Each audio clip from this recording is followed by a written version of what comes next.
Olá, moçada! Esta é a segunda parte do nosso quarto vídeo e nele eu queria abordar o terceiro, o quarto e o quinto movimentos desta suíte do James Kernel, que é Um Dia no Zoológico.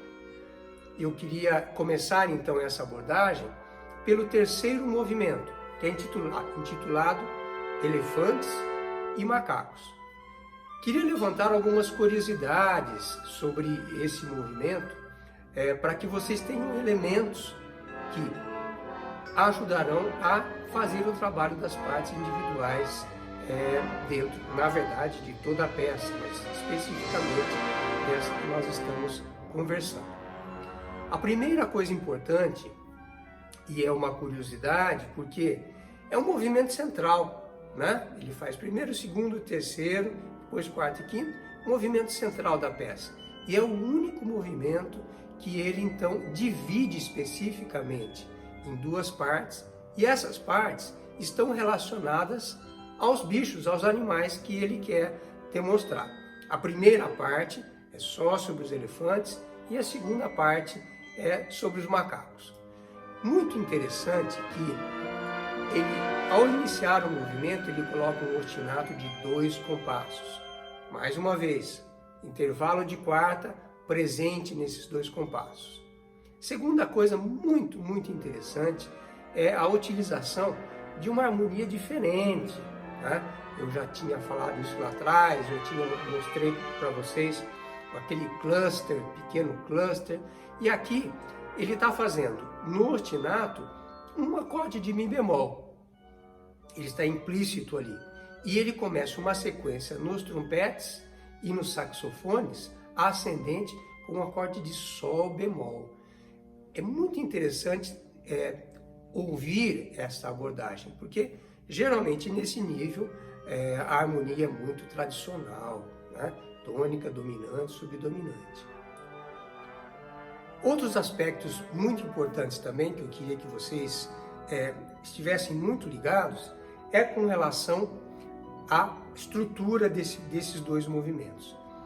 A primeira parte, que é dos elefantes, é a seção onde ele utiliza do compasso 9 ao compasso 30, 4 pequenas seções de desenvolvimento.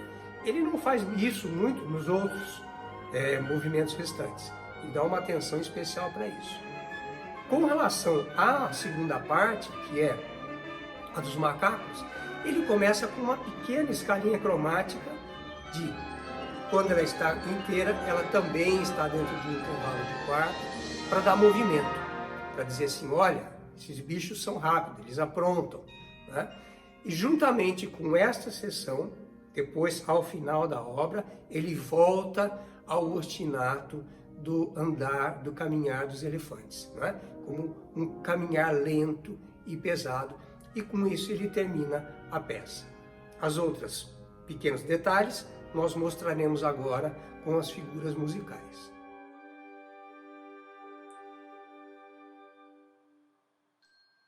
Vejam aqui o ostinato dos graves, mostrando o andar lento e pesado dos elefantes.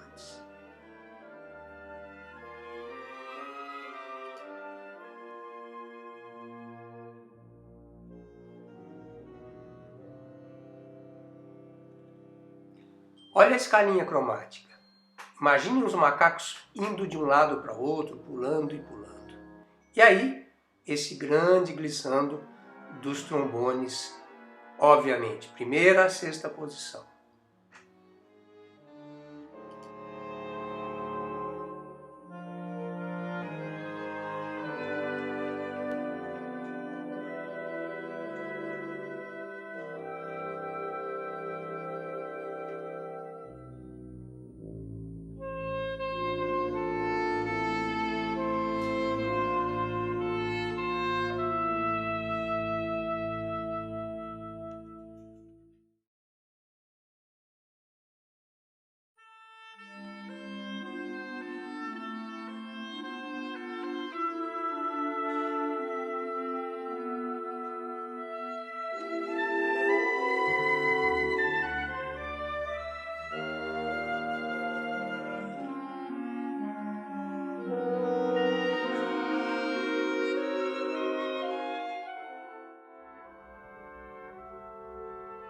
No quarto movimento, intitulado O Aquário, o compositor utiliza de uma série de recursos para demonstrar para a gente a sensação dessa placidez, que é estar vendo esses animais dentro da água, com movimentos muito elegantes, muito tranquilos.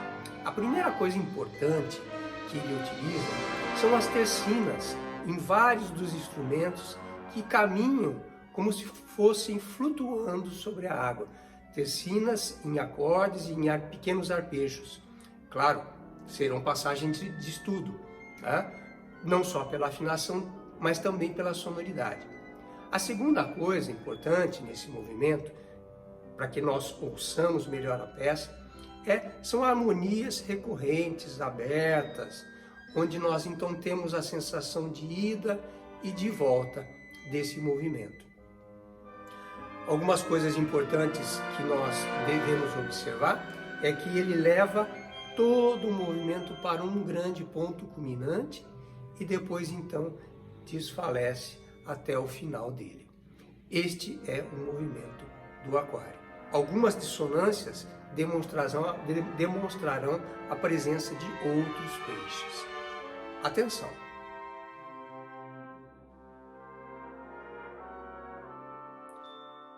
Olha aqui a figura dos arpejos.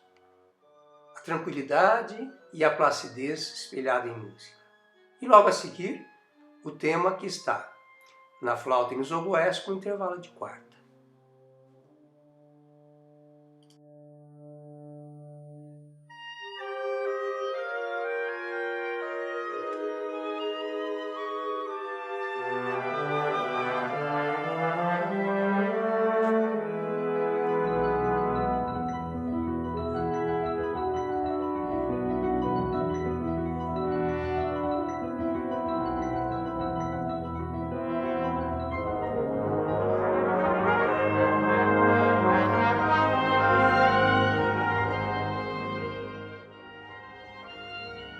No quinto movimento, nós temos o título dele, que o Kernel então faz questão de salientar, é sobre os leões, os tigres e os ursos. Nós não temos uma separação no movimento clara, como foi no terceiro.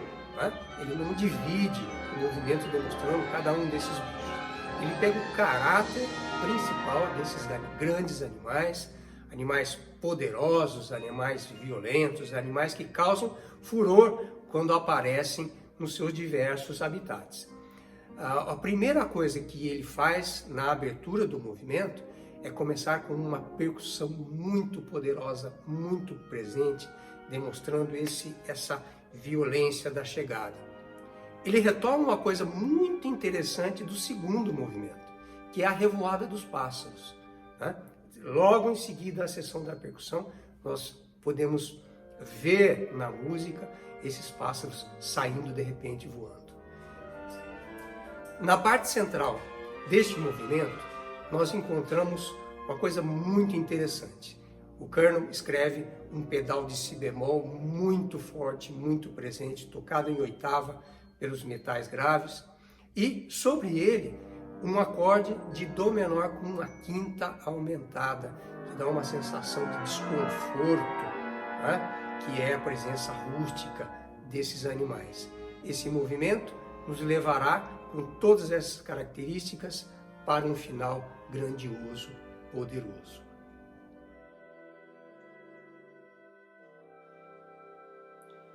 Olha a confusão no começo desse último movimento. Os pássaros voando, glissando dos trombones e toda a percussão.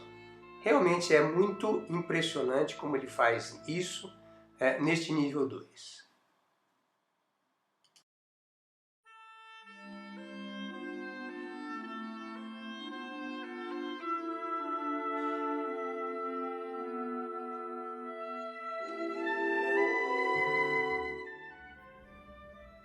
Finalizando este vídeo, eu queria dizer para vocês que todo o trabalho que nós fizemos aqui, conversando sobre essa peça, passando para vocês os detalhes importantes dela, né, como essa figura do intervalo de quarta, que está presente em todos os temas, em todos os acompanhamentos desta peça, ela nos fornece elementos para que a gente construa na nossa cabeça sonoridades que vão ilustrar exatamente essas diferenças que são demonstradas, que estão especificamente aparentes, relacionadas à visão do Carnot sobre esses animais.